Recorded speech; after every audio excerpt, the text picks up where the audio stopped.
அனைவருக்கும் வணக்கம். அகத்தியன் அகாடமி எங்களை அகாடமியில் பின்தொடர அதற்கான டிஸ்கிரிப்ஷன் லிங்க் நாங்கள் கீழே போட்டிருக்கோம். லிங்கை ப்ரெஸ் பண்ணி எங்களை ஃபாலோ பண்ணுங்கள். எங்களுடைய லெசன்ஸ் வாட்ச் பண்ணுங்கள். தேங்க்யூ. ஸோ இன்றைக்கி பணி நியமனம் பெற்ற பஞ்சாயத்து டெவலப்மெண்ட் போர்டு நண்பர்களுக்கு எங்களுடைய வாழ்த்துக்கள். அந்த பணி நியமன பட்டியல் அதில் என்னென்ன குறிப்பிட்டிருக்காங்க அப்படிங்கிறது ஒரு சின்ன டிஸ்கிரிப்ஷனை பார்ப்போம். ஃபஸ்ட், தருமபுரி மாவட்ட ஆட்சித்தலைவர் அவர்களின் நடவடிக்கைகள் முன்னிலையில் பொருள் தமிழ்நாடு அரசு பணியாளர் தேர்வாணையம் தமிழ்நாடு அமைச்சு பணி தொகுதி 4 இளநிலை உதவியாளர் பதவி 2015, 16, 16, 17 மற்றும் 17, 18 இந்த ஆண்டுகளுக்கான போட்டித் தேர்வு ஊரக வளர்ச்சித்துறை மற்றும் ஊராட்சி அழகு தருமபுரி மாவட்டம் தேர்வாணையத்தால் தற்காலிகமாக தேர்வு செய்யப்பட்ட நபர்கள் அமைச்சு பணியில் இளநிலை உதவியாளர் நிலையில் நியமனம் அளித்து ஆணையிடப்படுகிறது. ஸோ இது முக்கியமான விஷயம் என்னன்னு பார்த்தீங்கன்னா, இப்போ நீங்கள் வாங்குகிற இந்த அப்பாயின்மெண்ட் எதுவுமே உங்களுக்கு பெர்மனன்ட் கிடையாது. ஒரு டெம்ப்ரவரி பேசிஸ் தான். 2 ஆண்டுகள் கழித்து உங்களுடைய ப்ரொபேஷனரி பீரியட் ரெகுலரைஸ் ஆனால் மட்டும்தான் நீங்கள் பெர்மனன்ட் ஸ்டாஃப். இப்போதைக்கு நீங்கள் ஜஸ்ட் ஒரு டெம்ப்ரவரி ஊழியர் மட்டும்தான். உங்களுக்கு சம்பளம் வரும், அதிலலாம் எந்த ஒரு பிரச்சனையும் கிடையாதுங்க. ஆனால் உங்களுக்கான அந்த பணி நிரந்தரம் என்பது கிடையாது. இந்த 2 ஆண்டுகள் நீங்கள் எப்படி இருக்கணும்னு பார்த்தீங்கன்னா, ஸ்கூலில் +1 +2 ஹாஸ்டலில் விட்டுட்டு போனால் நீங்கள் எப்படி அடக்க ஒடுக்கமாக இருப்பீங்களோ அந்த மாதிரி இருந்தாக வேண்டிய கட்டாயம். உங்களுடைய உயரதிகாரியிடம் மதிப்பு மரியாதை எல்லாமே கொடுக்கணும்.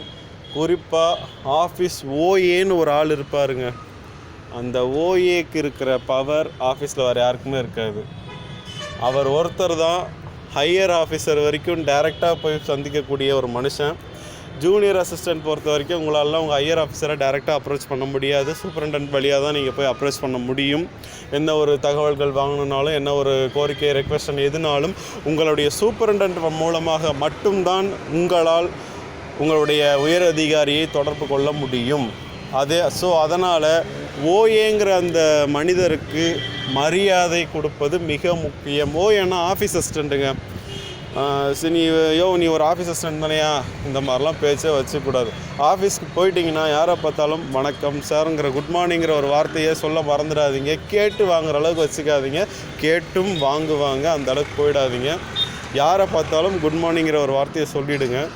குறிப்பாக உயர் அதிகாரியாக இன்றைக்கி காலையில் நீங்கள் பார்க்கலனாலும் நேரடியாக அவருடைய கேபினுக்கு போங்க, டேபிளுக்கு போங்க. போயிட்டு வணக்கம் சார்னு ஒரு வணக்கம் வச்சுட்டு வந்துடுங்க. 2 வருஷத்துக்கு நீங்கள் இப்படி தாங்க இருக்கணும். உங்களுடைய ப்ரொசீஜர்ஸ் எதுவும் நீங்கள் மாற்றிக்கக்கூடாது. நான் ரொம்ப கோவக்காரன், மை லைஃப் மை ரூல்ஸ், இந்த மாதிரியெல்லாம் இருக்க முடியாது. அரசு அலுவலகம் என்பது ஒரு கட்டுக்கோப்பான விஷயம். அது இந்த மொதல் 2 வருஷத்தில் நீங்கள் நிறைய தெரிஞ்சுப்பீங்க, நிறைய கற்றுப்பீங்க. இன்னும் நிறைய இருக்குது. ஸோ அது நீங்கள் இப்போவே சொல்லக்கூடாது. நீங்கள் உள்ளே போங்க, நிறைய தெரிஞ்சிக்க வேண்டிய விஷயங்கள் நிறைய இருக்கும்.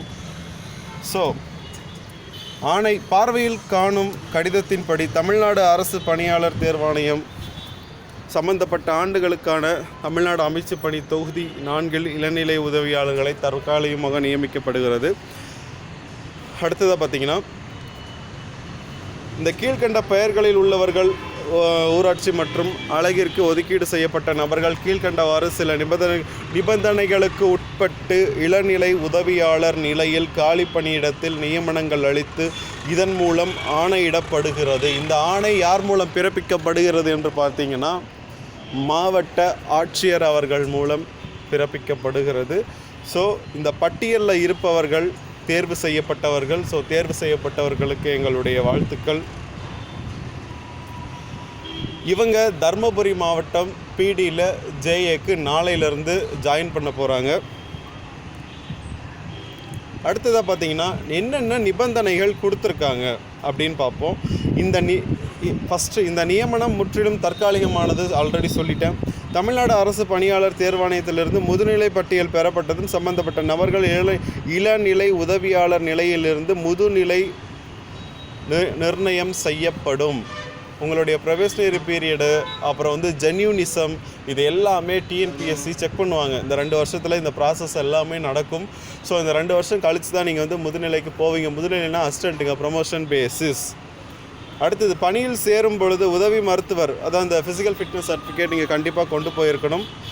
அடுத்ததாக பார்த்தீங்கன்னா, நியமன ஆணை பெறப்பட்டதும் உடனடியாக சம்பந்தப்பட்ட அலுவலகத்தில் இளநிலை உதவியாளராக பணியில் சேர வேண்டும். மேலும் நியமிக்கப்பட்ட காலக்கெடுவிற்குள் பணியில் சேராத நபர்களின் பெயரை அரசு பணியாளர் தேர்வாணையம் ஏற்பளிப்பு பட்டியலிருந்து நீக்கம் செய்ய பரிந்துரை செய்யப்படும். 3 மாதம் டைம் இருக்குங்க.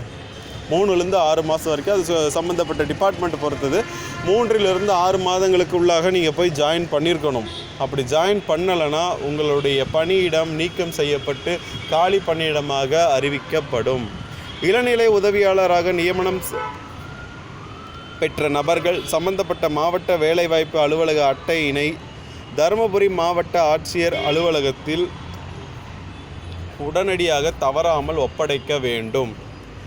உங்களுக்கு இப்போது எம்ப்ளாய்மெண்ட் கார்டு இனிமேல் உங்களுக்கு தேவைப்படாது. அந்த எம்ப்ளாய்மெண்ட் கார்டை உடனடியாக நீங்கள் சரண்டர் பண்ணிடணும்.